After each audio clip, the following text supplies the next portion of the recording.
ओम शांति। आज है 30 नवंबर, शिव बाबा की साकार मुरली। आज मीठे बाबा कहते हैं, मीठे बच्चे, तुम्हें रूहानी पंडा बन यात्रा करनी और करानी है। याद ही तुम्हारी यात्रा है। याद को बाबा क्या कह रहे हैं? यात्रा। याद करते रहो तो खुशी का पारा चढ़े। प्रश्न: निराकारी दुनिया में जाते ही कौन से संस्कार समाप्त हो जाते हैं और कौन से संस्कार रह जाते हैं? उत्तर: वहाँ नॉलेज के संस्कार समाप्त हो जाते हैं, प्रारब्ध के संस्कार रह जाते हैं। जिन संस्कारों के आधार पर तुम बच्चे सतयुग में प्रारब्ध भोगते हो, वहाँ फिर पढ़ाई का व पुरुषार्थ का संस्कार नहीं रहता। प्रारब्ध मिल गई, फिर ज्ञान खत्म हो जाता है। गीत है रात के राही, थक मत जाना, सुबह की मंजिल दूर नहीं है। ओम शांति। यहाँ सम्मुख शिव भगवानुवाच्य है। यहाँ सम्मुख शिव भगवानुवाच्य है। गीता में दिखाते हैं श्री कृष्ण भगवानुवाच्य, परंतु श्री कृष्ण कहे तो वह साकार हो जाता है। जो भी वेद शास्त्र आदि सुनाते हैं वह ऐसे नहीं कहेंगे कि भगवानुवाच्य, क्योंकि वह साधु संत महात्मा आदि सब साकार में बैठे हैं। और फिर बाप कहते हैं, हे रूहानी राही। क्या कहते हैं शिव बाबा? हे रूहानी राही। रूहानी बाप रूहों को ही कहेंगे कि बच्चे थक मत जाना। यात्रा पर कई थक जाते हैं तो फिर वापस आ जाते हैं। वह है जिस्मानी यात्रा। भिन्न भिन्न मंदिरों में जिस्मानी तीर्थ यात्रा करने जाते हैं। कोई शिव के मंदिर में जाते हैं। कहाँ जाते हैं? शिव के मंदिर में। वहाँ सब जिस्मानी चित्र रखे हैं भक्ति मार्ग के। यह तो सुप्रीम रूह परम पिता परमात्मा आत्माओं को कहते हैं कि हे बच्चे, अब मुझ एक के साथ बुद्धि का योग लगाओ और ज्ञान भी देते हैं। तीर्थ पर जाते हैं तो वहाँ भी ब्राह्मण लोग बैठे हैं, कथा कीर्तन करते हैं। तुम्हारी तो एक ही सत्यनारायण की कथा है, नर से नारायण बनने की। तुम जानते हो, पहले स्वीट होम में जाएंगे, फिर विष्णुपुरी में आएंगे। इस समय तुम हो ब्रह्मापुरी में। इसको पियर घर कहा जाता है। तुमको जेवर आदि कुछ नहीं है। क्यों? क्योंकि तुम पियर घर में हो। तुम जानते हो, ससुर घर में हमको अपार सुख मिलने हैं। यहाँ कलयुगी ससुर घर में तो अपार दुख है। तुमको तो जाना है उस पार सुख धाम में। यहाँ तो ट्रांसफर होना है। बाप सभी को नैनों पर बिठा कर ले जाते हैं। दिखाते हैं ना, श्री कृष्ण का बाप उनको टोकरी में बिठाकर उस पार ले गया। तो यह बेहद का बाप तुम बच्चों को उस पार ससुर घर ले जाते हैं। पहले अपने निराकार घर में ले जाएंगे, फिर ससुर घर भेज देंगे। तो वहाँ यह सब पियर घर यानी ससुर घर की बातें भूल जाएंगी। वह है निराकारी पियर घर। वहाँ ये नॉलेज भूल जाती है। नॉलेज के संस्कार निकल जाते हैं, बाकी प्रारब्ध के संस्कार रह जाते हैं। फिर तुम बच्चों को प्रारब्ध ही, बाबा कहते हैं, फिर तुम बच्चों को प्रारब्ध ही ध्यान में रहती है। प्रारब्ध अनुसार जाकर सुख के जन्म लेंगे। जैसी जिसकी प्रारब्ध होगी तो वैसा ही वो सतयुग में सुख प्राप्त करेगी। बाबा कहते हैं, सुखधाम जाना है। प्रारब्ध मिल गई, फिर ज्ञान खत्म हो जाएगा। तुम जानते हो, प्रारब्ध में हमारी फिर वही एक्ट चलेगी। तुम्हारे संस्कार ही प्रारब्ध के हो जाएंगे। अभी है पुरुषार्थ के संस्कार। ऐसे नहीं कि पुरुषार्थ और प्रारब्ध दोनों संस्कार वहाँ रहेंगे। नहीं, वहाँ यह ज्ञान नहीं रहता। तो यह तुम्हारी रूहानी यात्रा है। तुम्हारा चीफ पंडा है बाप। कौन है चीफ पंडा? बाप। यूं तो तुम भी रूहानी पंडे बन जाते हो, सबको साथ में ले जाते हो। वह है जिस्मानी पंडे, तुम हो रूहानी पंडे। वह लोग अमरनाथ पर बड़े धूमधाम से जाते हैं। झुंड के झुंड खास अमरनाथ पर बहुत धूमधाम से जाते हैं। बाबा ने देखा है कितने साधु संत बाजे गाजे ले जाते हैं, साथ में डॉक्टर आदि भी ले जाते हैं, क्योंकि ठंडी का समय होता है, कई बीमार पड़ जाते हैं। बाबा कहते तुम्हारी यात्रा तो बहुत सहज है। बाप कहते याद में रहना ही तुम्हारी यात्रा है, याद मुख्य है। बच्चे याद करते रहे तो खुशी का पारा चढ़ा रहे। साथ में औरों को भी यात्रा पर ले जाना है। यह यात्रा एक ही बार होती है। वह जिस्मानी यात्राएं तो भक्ति मार्ग से शुरू होती है, वह भी कोई शुरुआत में नहीं होती।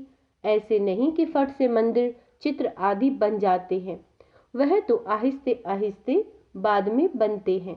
बाबा कहते पहले पहले शिव का मंदिर बनेगा, वह भी पहले घर में सोमनाथ का मंदिर बनाते हैं, तो फिर कहाँ जाने की दरकार नहीं रहती। यह मंदिर आदि बाद में बनते हैं। बाबा कहते हैं समय लगता है, आहिस्ते आहिस्ते नए शास्त्र, नए चित्र, नए मंदिर आदि बनते रहते हैं। टाइम लगता है, क्योंकि पढ़ने वाले भी चाहिए ना। मठ आदि जब वृद्धि को पाएंगे फिर विचार होगा, शास्त्र बनाए तो इतने तीर्थ स्थान बने, मंदिर बने, चित्र बने, टाइम लगता है ना।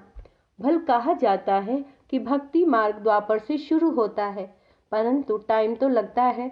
फिर कलाएं कमती होती जाएंगी। पहले अव्यभिचारी भक्ति, फिर व्यभिचारी भक्ति हो जाती है। यह सब बातें अच्छी रीति चित्रों पर सिद्ध कर बताई जाती हैं। बाबा कहते हैं समझाने वालों की बुद्धि में यही चलता रहेगा कि ऐसे ऐसे चित्र बनाए, यह समझाएं। सबकी बुद्धि में नहीं चलेगा, नंबरवार है ना। कोई की बुद्धि बिल्कुल चलती नहीं, वह फिर पद भी ऐसे पाएंगे, मालूम पड़ जाता है ये क्या बनेंगे। जितना आगे चलेंगे तुम समझते जाएंगे। जब लड़ाई आदि लगेगी फिर प्रैक्टिकल में देख लेंगे, फिर बहुत पछताएंगे। उस समय पढ़ाई तो हो न सके, लड़ाई के समय त्राही त्राही होती रहेगी, सुन नहीं सकेंगे, पता नहीं क्या हो जाएगा। पार्टीशन हुआ तो क्या हो गया, देखा ना। यह विनाश का समय बड़ा कड़ा है। हाँ, बाकी साक्षात्कार आदि बहुत होंगे, जिससे ज्ञान जान जाएंगे कि यह कितना पढ़ा है। बहुत पछताएंगे फिर भी, और साक्षात्कार भी होंगे। देखो तुमने पढ़ाई छोड़ दी तब यह हाल हुआ। धर्मराज साक्षात्कार कराने सिवाय सजाएं कैसे देंगे। क्या कह रहे हैं बाबा कि जो धर्मराज हैं साक्षात्कार कराए बिना सजाए कैसे देंगे। सब साक्षात्कार कराएंगे, फिर उस समय कर कुछ नहीं सकेंगे, कहेंगे हाय तकदीर, तदबीर का समय तो गया। तो बाप कहते क्यों नहीं अभी पुरुषार्थ करते हो, सर्विस से ही दिल पर चढ़ेंगे।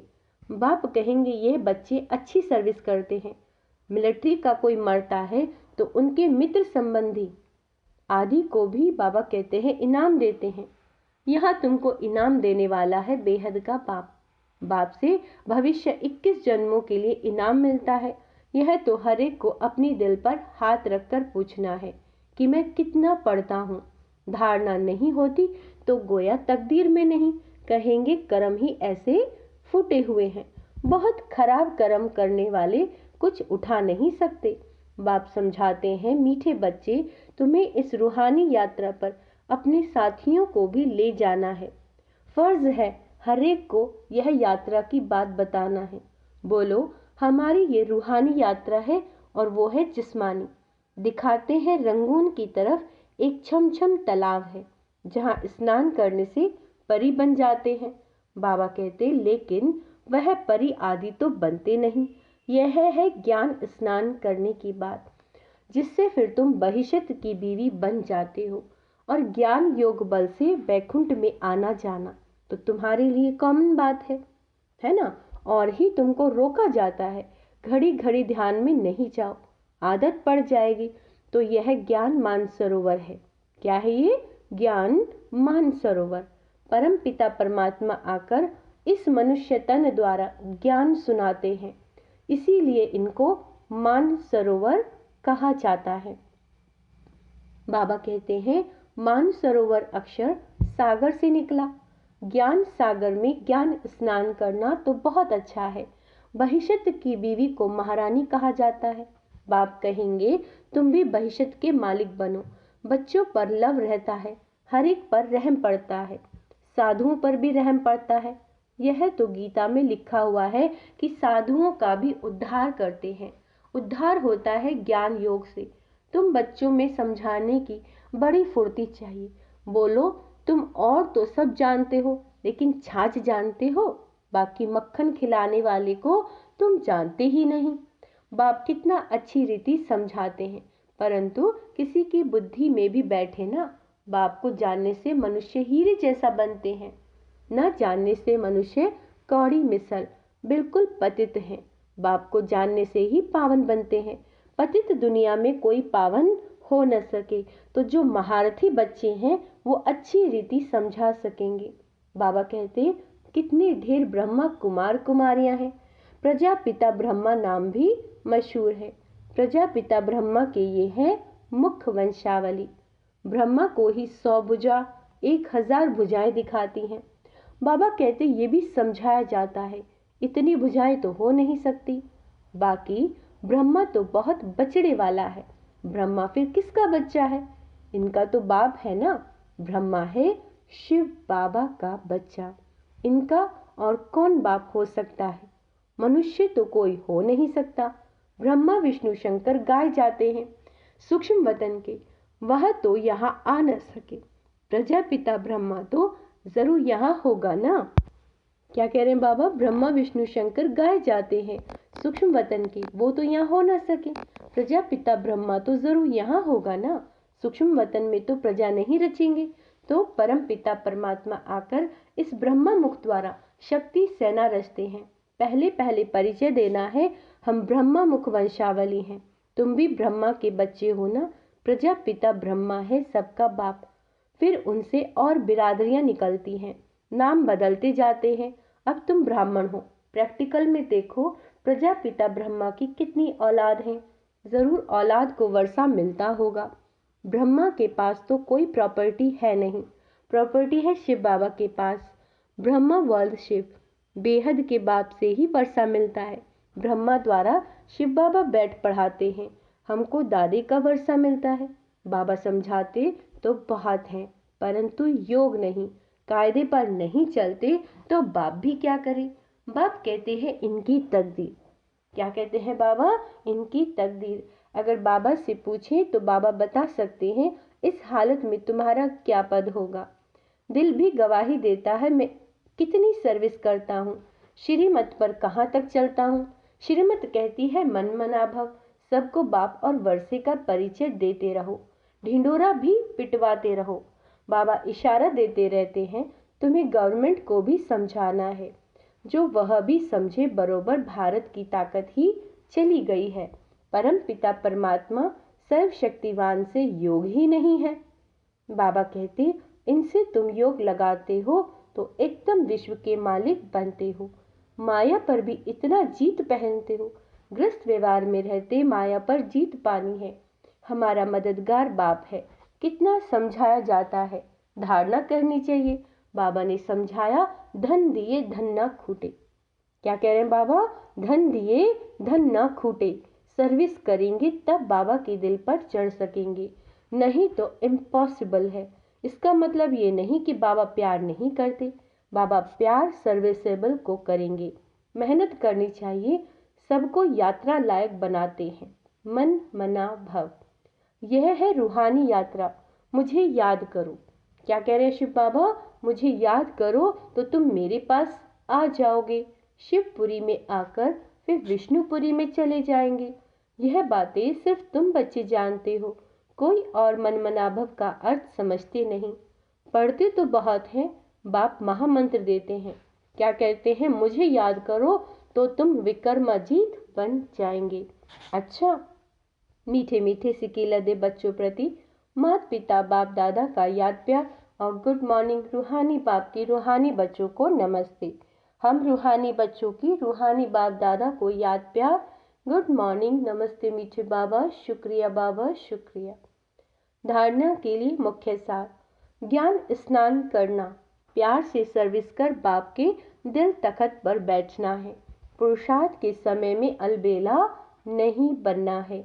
दूसरा पॉइंट है, बाप की पलकों पर बैठ कलयुगी दुख धाम से सुख धाम चलना है, इसीलिए अपना सब कुछ ट्रांसफर कर देना है। वरदान, जीवन में दिव्य गुणों के फूलों की फुलवाड़ी द्वारा, जीवन में दिव्य गुणों के फूलों की फुलवाड़ी द्वारा खुशहाली का अनुभव करने वाले एवर हैप्पी भव। बाबा कहते हैं, सदा खुशहाल अर्थात भरपूर संपन्न भव। पहले कांटों के जंगल में जीवन थी, अभी फूलों की खुशहाली में आ गए। सदा जीवन में दिव्य गुणों के फूलों की फुलवारी लगी हुई है, इसीलिए जो भी आपके संपर्क में आए उसे दिव्य गुणों के फूलों की खुशबू आती रहेगी और खुशहाली देख करके खुश होंगे, शक्ति का अनुभव करेंगे। खुशहाली औरों को भी शक्तिशाली बनाती है और खुशी में लाती है, इसीलिए आप कहते हो कि हम एवर हैप्पी हैं। क्या है हम? Ever happy. स्लोगन, मास्टर सर्वशक्तिवान वो है जो माया के बुदबुदों से घबराने की बजाय उनसे खेलने वाले हैं।